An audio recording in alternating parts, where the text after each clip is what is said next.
Ngayong araw ay babiyahe tayo ng Pangasinan upang bisitahin ang farm ng ating kaibigan.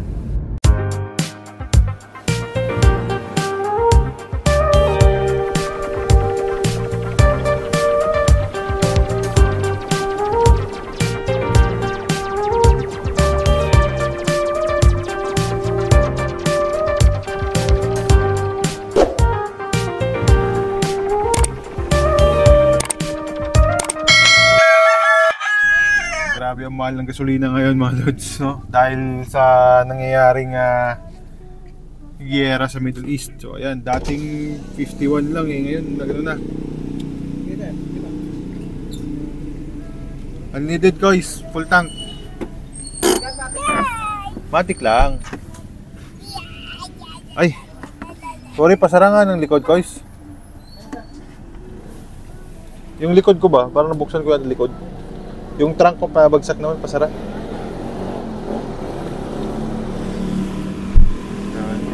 Thank you. Thank you. Oh, ayan. Dahil sa mahal ng gasolina, imbis na yung fuel lang ating na buksan, yung trunk sa likod lang napindot.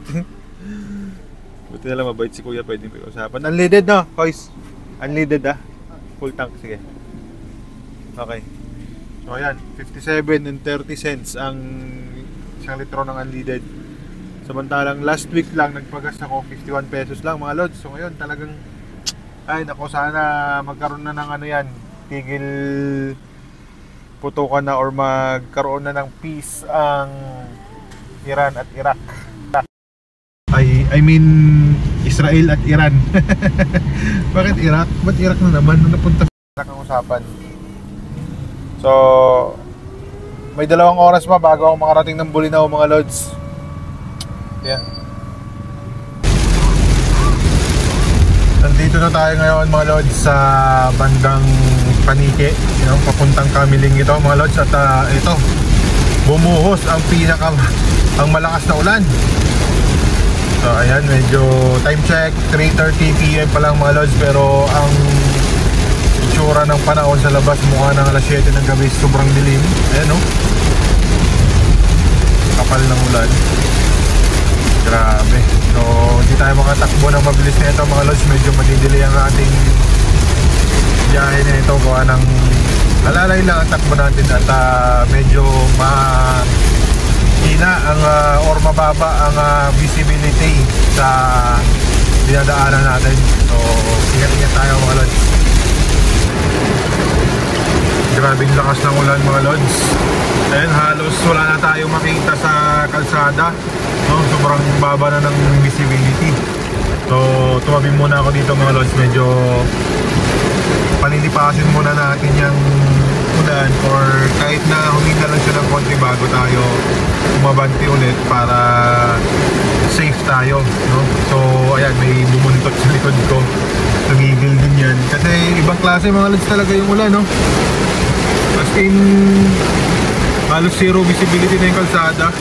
So approaching Kamiling pa lang kami mga lods. Medyo malayo-layo pa ang aking biyahe. Mga 3 hours pa bago makarating ng Bulit. Mga lods, bumaba ang kalsada nila dito kahit na highway. At dito tayo ngayon sa may bandang Torato yata to. Basta papunta na tong Kamiling mga lods. Malapit na to sa Kamiling.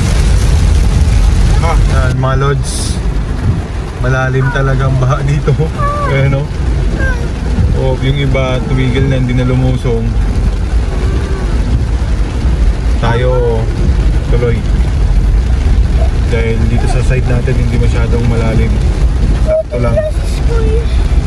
Kaya kasi may sinusundan tayong Wigo, kaya nga ng kanyang sasakyan eh. Tayo pa kaya. Ayun, yun, butas. Mahirap pagka hindi mo makikita yung kalsada. But parang may mga malalaking batong bumabagsak sa kalsada, no?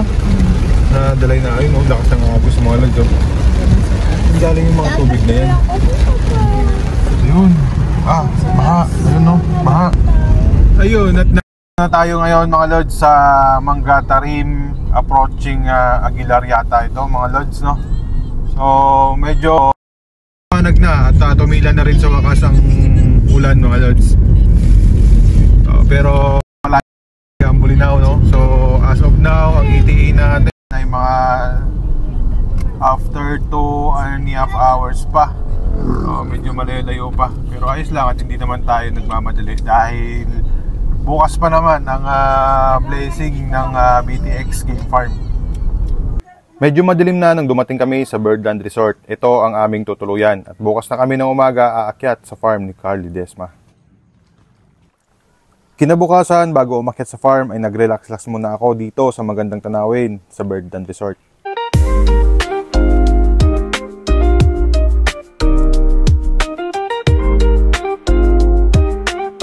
Nakarating na tayo dito ngayon mga lods sa bagong farm ni Brother Carl Ledesma. So tara, ikot tayo mga lods.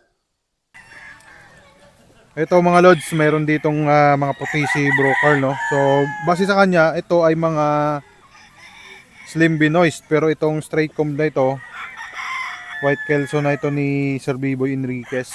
At ang ibang picom dyan, white kelso. So dalawang bloodline ang white dito, slim binoist tsaka mga white kelso ni Sir Biboy. Yan, ang dami niya rin puti, oh mga lods, oh. Gaganda. Ayan, oh. Oh. Kaya isang hilera puti. Doon naman mga pula. So ito nga pala mga lods ang farm extension, no, ni kapatid nating Carl Ledesma. So meron nga pala akong kasama dito mga lods. Ayan, familiar sa inyo mukha na yan, no? Ayan, no. Poging-pogi. Galing ng La Union.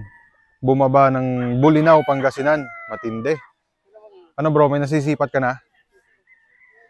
Ayan mga lods, akala ko kanina ito ay claret. Pero sabi ni Carl, ito daw ay Cardinal Club Kelso na straight comb. Ayan, no. Pogi mga lods, pwede pang broodstag din ito. Ayan. So malawak ito mga lods, no. Ang current tipis na nandito ngayon ay nasa 400 at marami pang bakante dun sa likod. At doon naman sa may pinakadulong-dulo sa likod ng kabilang bakod, nandun ang kanyang hardening pen. So ito, idol. Ito nag-a-apply sa akin dati to. Nagulat ako kagabi pagdating ko, pagbaba niya sa sasakyan ni Bro Carl, siya pa lang sakay. So ito dapat ang magiging under natin, pero mas maganda na nandito siya ngayon sa BTX kasi mas maraming event na sasalihan itong si Brother Carl. So tayo naman madalang lang, kaya mas pabor sa kanya kung dito siya kasi mas maganda ang hanap buhay niya rito. So ito, kumuha sila ng manok mga lods, no, para i-sample namin. Pero yun, off-cam na lang yun mga lods, no, kasi medyo restricted tayo kapag dinali natin yan, no. So ito mga lods, ang ganda talaga, oh. Ito siguro dating pala yan kasi parang ang sistema ng lupa rito, kahon-kahon siya, nagmumukhang hagdan pababa doon sa likod. So ito mga lods, ang nandito sa may portion na to, lahat to mga golden boy sweater. Ang gaganda. Meron ako nakita dito kanina na trip kong gawing broodstag. Saan na ba yun? In-upload ko na yun kanina sa aking reels. Ayun mga lods, oh. Talaga namang mabibigani ka sa pogi nitong manok na ito. Kaya lang mukhang hindi na ito i-out ni Bro Carl kasi naka-schedule na yata itong mga to. So ito ang aking napupusuan kanina. Ayan. Pero marami naman yan sila mga lods. Uniform nga lang talaga ang mukha na itong mga to. Gaganda, oh. Ayan, oh. So isang hilera yan hanggang doon sa dulo. Ayan, mga golden boy sweater ni Bro Carl. Ayan. Pogi, oh. Oh, di ba? Tingnan niyan mga lods, oh. Yan.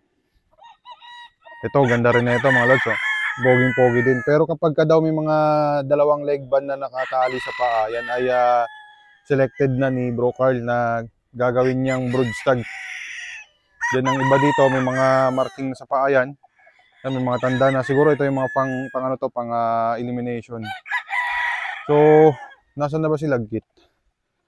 Meron dito kanina si Lagkit. Yun si Lagkit mga lods, talagang tinawag ni Carl na Lagkit yun kasi malagkit talaga pumalo. No, ito yata, oh. Yeah. Ito si Lagkit. Oh, yan. May leg band na, oh. Yan, kita niyo yan mga lods, oh. Pogi. Ganda. Talaga naman. Niligawan natin si Bro Carl dito. Kung mapagbibigyan tayo, ito pang isa, oh. Ano? Yan.